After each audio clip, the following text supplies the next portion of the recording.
নিলাম এই যে ক্যারেক্টারটা, সেলি ক্যারেক্টারটা, এটাকে নিলাম। এটাকেও আমি আমার মতো করে অ্যাডজাস্ট করে দেবো, আপনারা আপনার মতো করে অ্যাডজাস্ট করে দেবেন। আবার এখান থেকে স্টিকারে ক্লিক করে দেখতেই পাচ্ছেন গাইস, এখন এখানে সার্চ করতে হবে ভিগনেট। তো দেখতেই পাচ্ছেন গাইস, ভিগনেট সার্চ করলাম। তো এই যে লম্বা ব্ল্যাক ওই ভিগনেটটা আপনি সিলেক্ট করে দিবেন।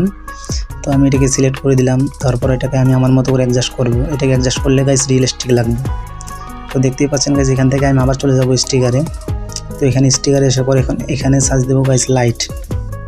দেখতেই পাচ্ছেন গাইস, লাইট সাইজ দিলে কিন্তু এখানে অনেক প্রকার লাইট চলে আসবে। তো আপনাদের যেটা পছন্দ সেটা নেবেন। আমি আমার পছন্দ মতো একটা লাইট নিলাম।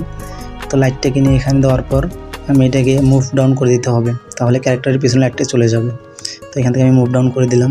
তো আবার চলে আসলাম, এখান থেকে আবার একটা কালার বেছে নেবো আমার ইচ্ছা মতো। আপনারা আপনাদের ইচ্ছা মতো কালার নেবেন। তো দেখতেই পাচ্ছেন গাইস, এখান থেকে আমি এই ব্লু কালারটা নিব। তো এটাকে নিয়ে আমি এই ক্যারেক্টারটার কাছে রাখবো, রেখে এটাকেও আমি এখান থেকে মুভ ডাউন করে দেবো। আপনারা মুভ ডাউন করে দেবেন, তাহলে দেখবেন যে অনেক সুন্দর লাগবে।